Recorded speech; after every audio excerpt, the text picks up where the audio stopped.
8 persons have been arrested by the police following JoyNews and Fourth Estate's latest investigative piece, School Placement for Sale, which uncovered widespread fraud in the computerized school selection and placement system. Investigation revealed that some parents paid up to 20,000 cedis to get their children enrolled in top-tier senior high schools. The CSSPS was introduced to eliminate corruption in the placement system, but some private individuals and government officials have connived to undermine the system. In the latest investigation, the Fourth Estate's Aduado Bioguso and Evans Aziamomensa reveal that protocol placements into Category A schools were sold in 2022, even up to 20,000 cedis, to get their children enrolled in top-tier senior high schools. The CSSPS was introduced to eliminate corruption, but some private individuals have taken over and connived to undermine the system. In the latest investigation, here are extracts of the investigation.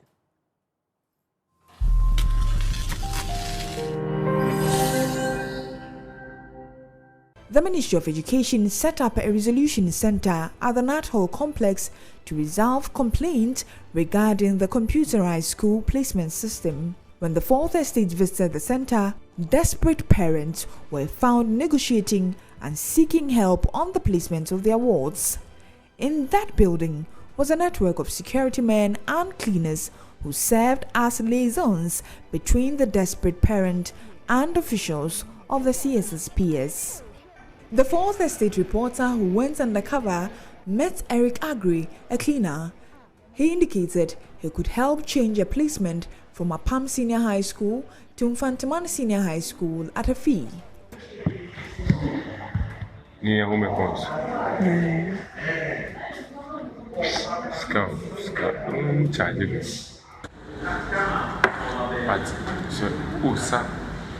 school and big school, and yet better says the amounts I will about it. Still between myself from a pound of But in less than 24 hours, Eric increased the amount from 7,000 to 7,500 Ghana cedis and would not reduce it. We presented another candidate who had been placed in Wesley Girls in Accra and wanted a higher grade school, Agri Memorial Zion Senior High School in Cape Coast. Eric demanded 8,500 Ghana cedis for that slot. After demanding and receiving payments, the syndicate changed the placements of the candidate from Accra Girls Wesley to Agri Memorial Zion Senior High School in 2 days. Why are they?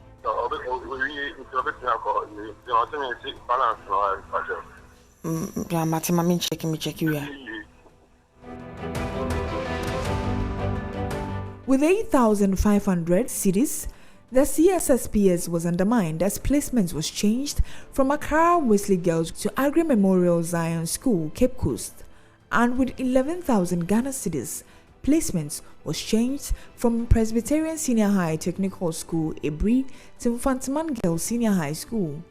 The most sought-after Category A schools such as Wesley Girls at the time of our investigation were going for as high as 20,000 Ghana cedis. If only 2 people have access to Category A schools, you're able to tell who did the placement for a certain student. So if these allegations come up as saying that, oh, a parent have paid money and this student have found himself at this school, you go to the system and IT people are able to tell which of the 2 people did the placement. So it becomes much easier than a situation where you have 100 people with IDs and it takes you so long to determine who did the placement for this person.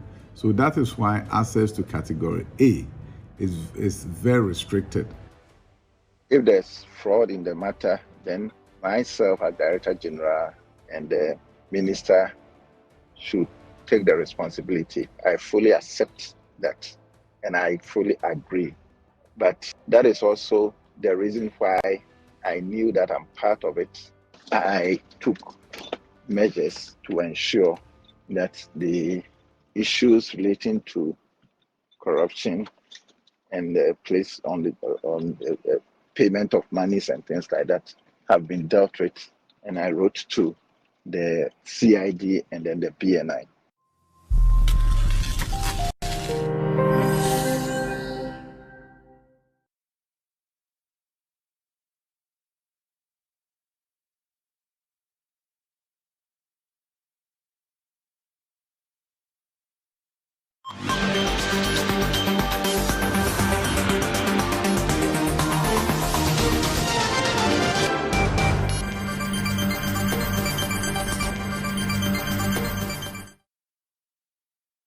Minister for Education, Dr. Yari Duchum, says as persons found wanting in the expose will be dealt with, as he promises to work with the relevant institutions to deal with the matter. The church, Presbyterian Church, how do I tell the moderator that the school that you funded and continue to fund and provide resources, if you want 5 or 10 students to go there, I won't allow you. So it's a system that we came to inherit. If, unfortunately, people are using dubious means to get access to something that has been set aside to these key supporters of education in the country, it has to be stopped. And that's why I embrace the documentary that has been done. As soon as we know the content, we'll respond appropriately, and we'll work with the security agencies to ensure that this year's placement will be flawless, and that nobody will be able to take advantage of something so sacred as free senior high school and giving opportunity to everyone to be in. I'm so happy, though, that something has been done, and we are going to embrace it and look at plug any loopholes that's out there. The protocol from the senior high school headmasters, nobody approves it. They just upload it. So if the high school headmaster has 50 people on protocol, they just upload it, and the technical person has to just say approved. You don't vet it. So the idea that you sit there and you are determining, no, you see, what happens with placement in all schools for that matter, and category A schools for that matter, is that 30% of all the placement is set aside for students who went to public junior high schools, a proxy for disadvantaged. So until now, until free senior high school, if you go to a school like Wesley Girls, only about 5 or 10% at most will have gone to public schools. This new system allows a minimum of 30% to come from those who have an equity intervention, so that they too can have access to schools that they will never have dreamt of going. Ranking member on the Education Committee in Parliament says he's vehemently opposed to any form of protocol in the placement of students into the senior high schools. The legislator wants credibility, fairness, and equity in the school placement system. Credibility, fairness, and equity within the context of the entire CSS-PS program. Since I joined Ghana's Parliament in the 7th Parliament, 2017, I'm yet to have any opportunity of any protocol arrangement. So I don't know those who get those opportunities and why the rest of us have to bear the brunt. And this actually generates a lot of disaffection for us from our constituents, because they feel that we perhaps are being greedy and selfish, and perhaps we get these opportunities and we don't give it to them. So this is why I am in principle opposed to anything to do with protocol, because it generates a perception that is not true. It ropes in people like myself and many others who don't have those opportunities, and yet our constituents think that we do. For me, in principle, I don't support such arrangements. If there are corrections to be made and there are legitimate matters to deal with, that is different from saying that we are going to reserve 10%, 5% of placement allocations or recruitment into a security agency for protocol just because of persons who are privileged in society. If we are going to continue to be giving opportunities to those who are already privileged in society, then what is going to happen to the less privileged? Is that the type of society that we are trying to build? So the wealthy, the influential, and the elite should continue to get all the best opportunities to the detriment of the rest of the population? Is that how to build a nation? But is that not what the system has created already? Because if you go to certain schools... That is not acceptable. I don't agree with what the system has created. That is my whole point.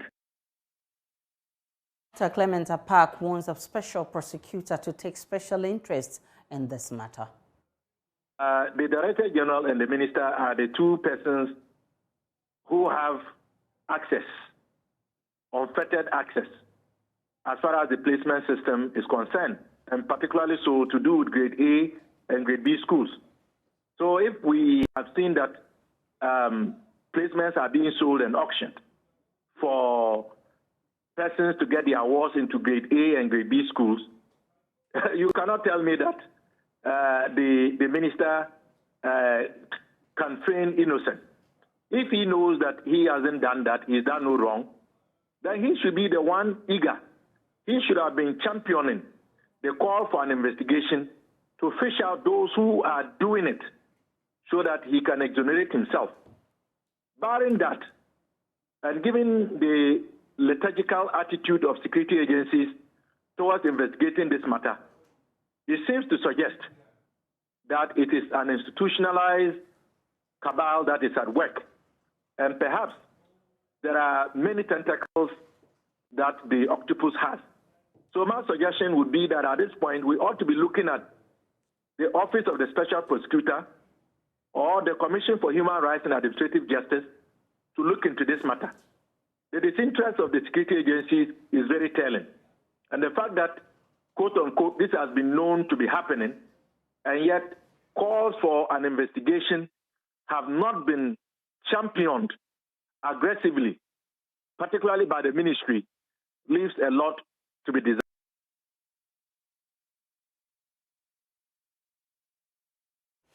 Away from the school placement for sale this afternoon, the Attorney General's office has urged the Ghana Police Service to consider settling its dispute with JoyNews' Latif Idris out of court.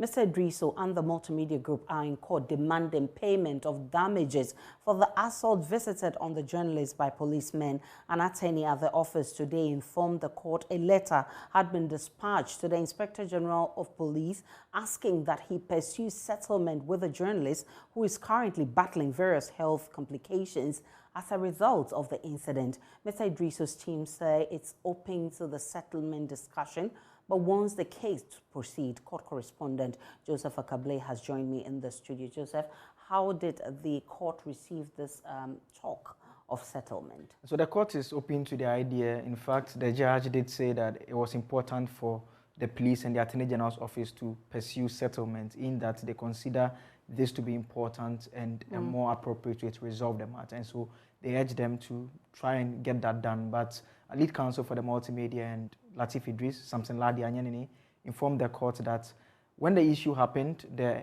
National Media Commission had attempted to mediate between the police and Latif, but that did not reach any conclusion, in that they couldn't agree on a settlement. And so because of that, it was important that the case proceeds and the court does not put the matter on hold just because it wants to or hopes that some settlement or agreement of sorts will be reached.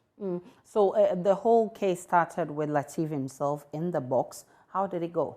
And so first, his witness statement was adopted, and that effectively recounts the event of March 2018. And you recall it was Kokuanyi, the host, arrest and the massing up at the police headquarters by members of the National Democratic Congress. That was the program or the event he was covering when he had gone to speak to a policeman to ask the technical name of a vehicle when these men attacked him and beat him up mercilessly. So he recounted all of that. It is interesting that during cross-examination, the attorney who had told the court that the AG had instructed her to write to the IGP to consider settlement, during cross-examination now suggests to Latif that no policeman beat him up either in front of the police headquarters or inside or anywhere closer to the place, and that no policeman touched him at all. But Latif insisted that he was beaten, and that is how come he's suffering from the damages arising. And so that was the beginning of the cross-examination, which will continue tomorrow. So having gone through this kind of cross-examination, how did Latif himself feel about out-of-court settlement proposal? I mean, just like his counsel had indicated, he says he's open to it, and that this matter has been lingering for a while from 2018. And so what is important now is that at least the case has started. If they are able to reach some conclusion which they feel it satisfies both sides, they will take it up to the court and let the court adopt it. But while that remains outstanding, he is ready and open to continue with the case to tell his side of the story while pursuing justice on the other leg as a settlement in the discussions with the IGP. Joseph Akable is our court correspondent, and as he rightly indicated, the case has started, will follow through to the logical conclusion of this case. To other stories, the minority in Parliament say work has slowed down on the construction of Agenda 111 hospitals because NPP and government officials have taken away the funds meant for the project from the contractors. Despite receiving more than 1 million cedis each from government, contractors have failed to turn up at numerous sites. Speaking during a tour of some of the sites, minority spokesperson on health, Kwabena Minta-Kando, tasked President Akufo-Addo to ensure the work is completed. Kwekwa Sante has been following through for us. Close to 3 years since President Akufo-Addo promised the Agenda 111 hospitals, a number of the projects are yet to take off with the land for some bare and contractors not on site. A number of these contractors have all been paid more than $1 million but have failed to show up to work. Ranking member on the Health Committee, Kwabena Minta-Kando, says this is because government and party officials have gone to take the money from the contractors. These people have been given the money, and behind the scene, the NPP gurus themselves have gone to take the money. And so if you push the contractor, he cannot come to site because you yourself, you've taken the money from the contractor, and you cannot do anything to the contractor because you have taken the money. So where is the money to take to site? So you may not have the moral right to even put pressure on the contractor to go to site. Okay? And there are even people who are also on site, but if you look at the magnitude of work, and you correspond it to the amount of money that has been given to them, I mean, it's not tallying. He insists government must show commitment and do as it has promised. Let me sound this warning that it's not as though we are doing a 9-day wonder, that we have been here and then they will discuss the issues in the media and that is all. We'll come back. So we are calling on the powers that be that the contractors must report to site immediately. In the Bue municipality of the Oti region, the promised facility is yet to take off, and the chief of the area is complaining about the politicization of the project. Bibia omo de adani politics. Nanso enye bibia na se eye politics. Sebi ye wo mpenyinfo sebi kafra ya titi won fie. Nanso enne akoye se wo ma beye miensa na wayi beye mienu a ope omo asem. Enu na ye yenja sikanfo problem aye wo. Yen bibia adani politics. Uko other places. Se mi mbodi a KJB haya ohwe bibi omo aye omo adwuma aso yen de we a hot no saa na ati adwuma nso omo ka say 1 year na nkomatimi adru baabi nanso ase yen ye yama yen ka Ghana for ho memiti o menye politics o na momu se mi hu se u ya depa na mi ye de mi bo abaso mesere mo mu sori ha mo beko ho na mo akohwe adwuma agenda 11 mo akohwe ade a ewo eho ehayempa niema bebre wo ho a ehayen. MP for the constituency Kofi Adam says his people are angry about the situation. This can be $1.2 million advance payment in after a year. Something seriously must be done, and my people are really angry. If you speak to the chiefs and the elders, they will tell you they are really, really, really angry, and they feel being let down. The promises are becoming too many. The story on Agenda 111 is quite similar for all the sites we have visited so far. We've been to the Ashanti region, the Eastern region, and now here at Damfa, here in the Greater Accra region, the Medina constituency. This is the land earmarked for the Agenda 111 hospital for Damfa and its environs. So far, about $1.3 million has been paid to the contractor, including Micheleti, the contractors, 3 of them, including Micheleti, to mobilize and come to site.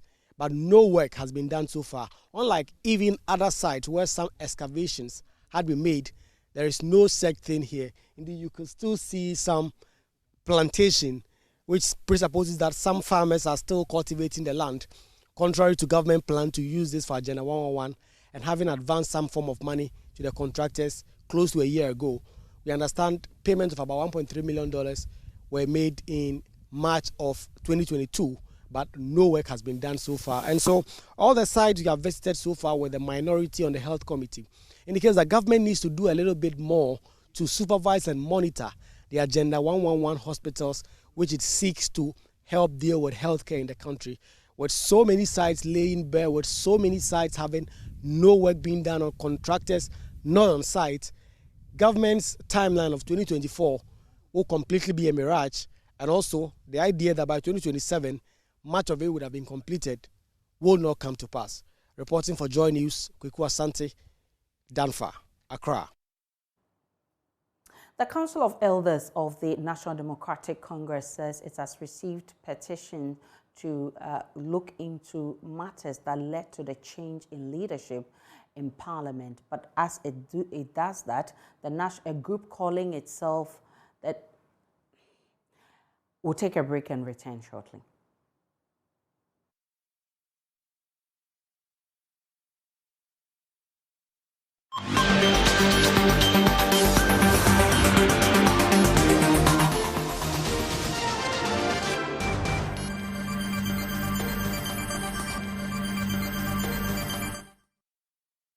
Welcome back to the rest of our stories. The Council of Elders of the NDC say it has received petition to look into matters leading to the change in the minority leadership in Parliament. Whilst it does that, a group of the Gombas aligned to the NDC in the Ashanti region say the party's reason for the change in leadership in Parliament cast doubts on John Mahama's competence to lead the party. They believe if the economy would take center stage in 2024, party delegates will need to vote for an economist to wrestle power from the NPP. Secretary for the group, Mohammed Baba, speaking at a press conference in Kumasi, indicated all reasons given by the party for the reshuffle of leaders in Parliament are untenable. The group believes the party's fortunes in the next general elections, especially in the 5 regions of the north, stand to suffer since the decision is causing disaffection. People are very, very, very, very, very angry with the party's decision. Very angry.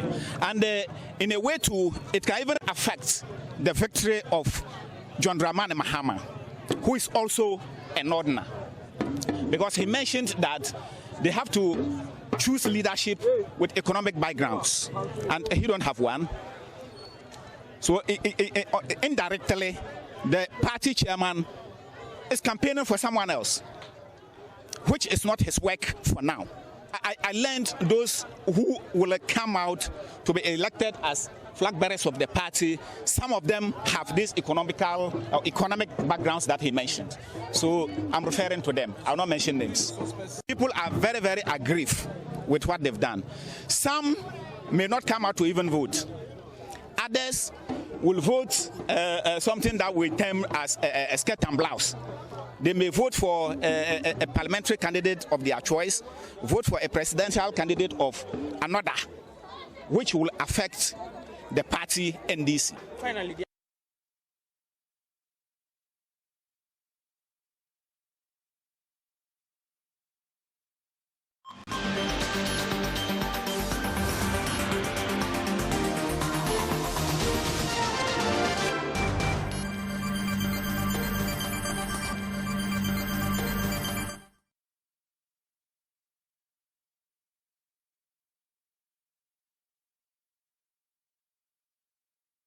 Hundreds of Alan Chermantin supporters today gathered around the Kumasi Airport roundabout to welcome the NPP flag bearer hopeful as he begins his tour of the region today. Many of them wearing his t-shirt say he is the only person who can break the 8 for the NPP. Maxwell Agbagba is in Kumasi for us and now reports.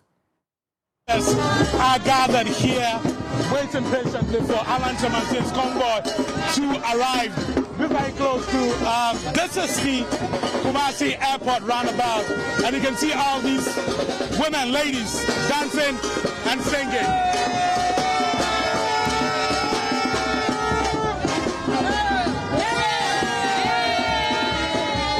Many of them holding banners representing the group,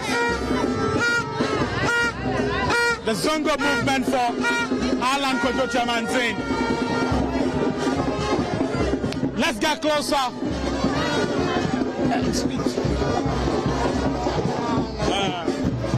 Let's let's get closer and speak to some of the people who are gathered here. Let's find out from them why we are here.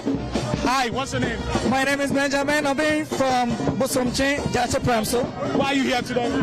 Yes, we are here to cheer Alan up because Ashanti region is welcoming Alan today, and we are heading towards Malaysia to exhibit what we have for Alan. So we are here to let people around the world to know that we have a choice, and that choice is Alan Tamashing, and that is the tradition that we are going to follow. Okay. Earlier you were telling me that you are disappointed in the President Akufo-Addo government. Yes. You are an MPP supporter? I am an MPP supporter. We believe in an MPP tradition, and we know that from Nanado there is a tradition that we must follow, and that tradition is now going to be break. Now they are looking for other side, but we want the tradition to follow, and that is why we are said we are disappointed in Nanado, and the way we wanted him to leave the country.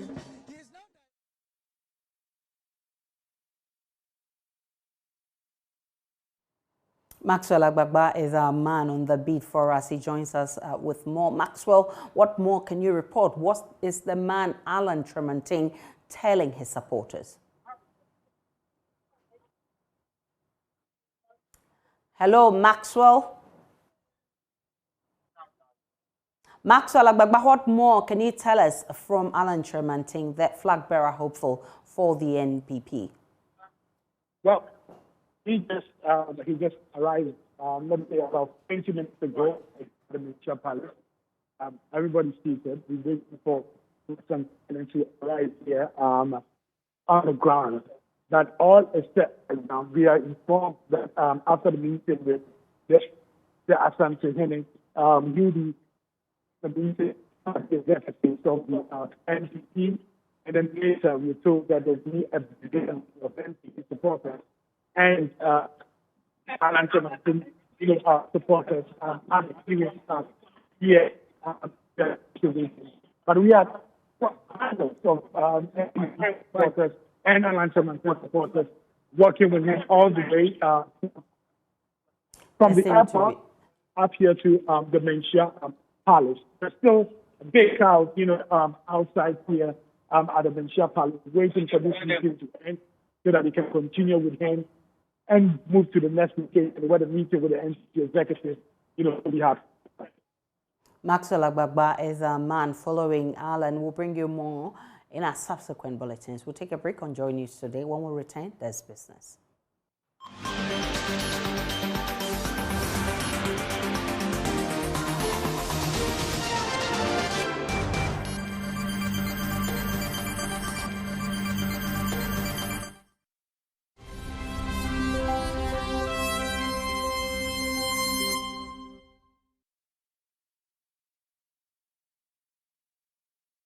Hello, good afternoon. It's time to do business with me, Beverly Broom. Petroleum company Puma Energy is advocating for payment of realistic fuel prices in Ghanaian markets in a bid to deal with the liquidity challenges confronting the energy sector. Due to Ghana's liquidity challenges, the Bank of Ghana has revised its policy of auctioning dollars to bulk oil distributors to import fuel into the country. The situation has left many petroleum companies exposed to liquidity challenges, which is required to sustain their supply of fuel on the market. Puma Energy's head of Africa, Fadi Mitri, who is on a visit to Ghana, tells JoyNews that although Ghana has the potential to transform the energy sector, immediate policy measures must be taken to enhance the country's energy security. Ghana's depleting foreign reserves is beginning to pose a significant challenge to the petroleum sector. According to the auction calendar of the Bank of Ghana, a total of $200 million will be sold to bulk oil distribution companies in the first quarter of 2023. This amount is $220 million lower than the amount sold in the final quarter of 2022. The situation is, however, beginning to affect the operations of major industry players, including Puma Energy, which remains one of Ghana's biggest petroleum companies. On his recent country visit to Ghana, Puma Energy's head of Africa, Fadi Mitri, admitted that there were challenges emerging in the energy sector. We've been in Ghana for over 15 years, and we are certainly one of the largest energy investor in the country. We've invested over the last 10 years $450 million. That puts us in a situation where in the current environment, we have our hand on the pulse of the economy and on the crisis that is actually affecting Ghana today. We import a lot of gas oil and gasoline with our bulk distribution company. We find we're exposed to the liquidity, the dollar liquidity issues that the country is facing. But in the wake of this crisis, how can Ghana ensure that there is constant supply of fuel on the market in order to enhance the country's energy security?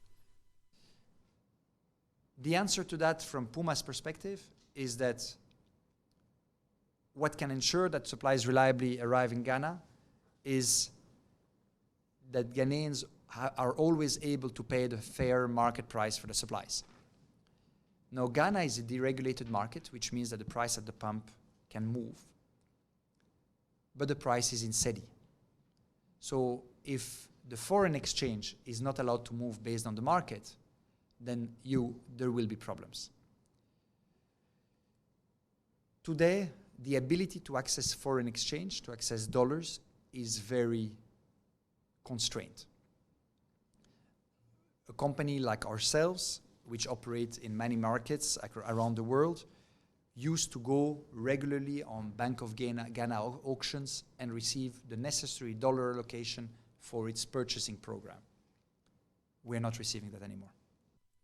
Parliament last year passed the Petroleum Hub Development Corporation Bill aimed at facilitating the establishment of a petroleum and petrochemical hub in the country. But to fully realize the objectives of this policy, Fadi Matri agrees the policymakers must take immediate measures that will first of all safeguard Ghana's energy sector in order to pave way for the latter. I think it's highly needed, and I actually believe that Ghana has the ability, has every ingredient it takes to apply the necessary policies to make it work. And what I mean by ingredients, I mean the geographical ingredients. You are a corridor that can supply Burkina Faso, that can supply Mali. Growth Director of Africa for TapTap Send, Daryl Mauto Abraham, has said that taxes for the e-commerce industry should not hamper the sector's growth. The Institute of Economic Affairs called for the government to enact a robust e-commerce levy to tax their transactions. Mr. Abraham contends that the levy should be properly implemented and should not act as a barrier to innovation. Well, tax is not a bad thing. Tax is a good thing. I totally believe that.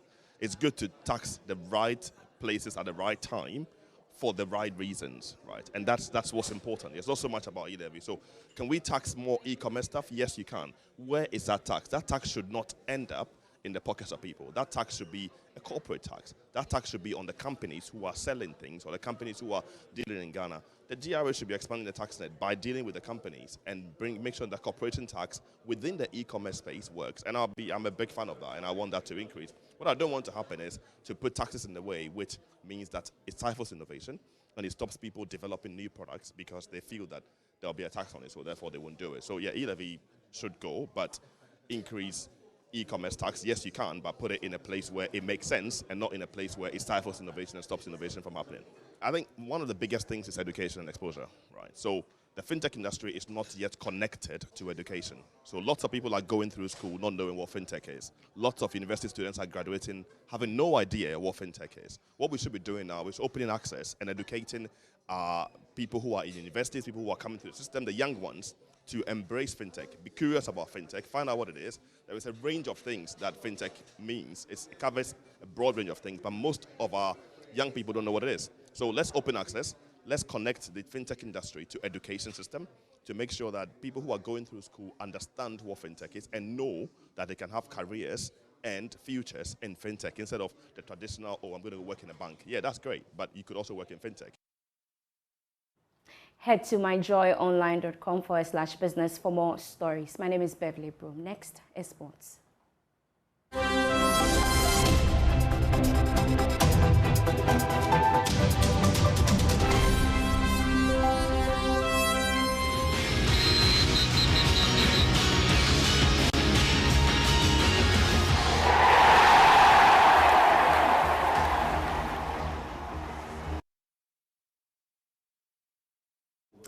Good afternoon. Let's do sports now on JoyNews today with me, Muftau Nabila Ablai. Ghana captain Andre Ayew's contract with Al Sadd has been terminated. The club has announced. The Ghanaian skipper, who joined Al Sadd about 2 years ago, has had his contract terminated by the club after 1.5 years with them. An official statement on the club's Twitter feed said that Al Sadd has reached an agreement with Andre Ayew to terminate his contract with the club by mutual consent. The club, however, did not indicate the specific reasons why they have terminated the contract of the Ghana skipper. Media reports, however, suggested that with the European transfer window opened, there is a possibility Andre Ayew could be returning to mainstream Europe to continue his footballing career. The 33-year-old scored about 22 goals in 38 appearances for the Qatari club, winning the Qatari Premier League as well as the Emirates Cup, which serves as the Qatari FA Cup. To boxing now, and on April 1, Isaac Dube will be in action. He returns to the ring against Robesi Ramirez. He's been saying that Ramirez is a boxer who posed lots of threats to him. He's, however, not perturbed. I mean, Ramirez is a title on the line, so it makes sense to just, go on that route rather than to get into another eliminator as of now. I mean, that isn't out of our view. It's also an important fight because, like I said, I'm here to fight the best fights out there, the big fight, the big names, and that is what I live for. That's why I fight. So for now, it's one challenge after the other, one day at a time, one fight at a time, one title at a time, and we keep going.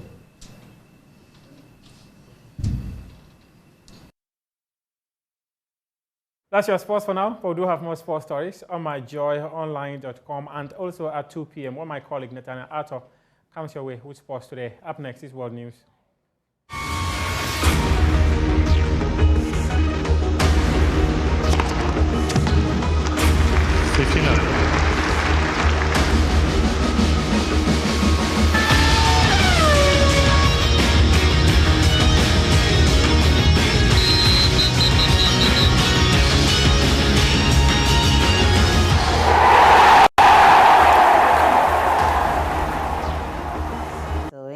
And that's how we wrap up the bulletin this afternoon. My name is Aisha Ibrahim. Log on to myjoyonline.com. There's more of the news and updates of all the developing stories. Do enjoy the rest of our programs.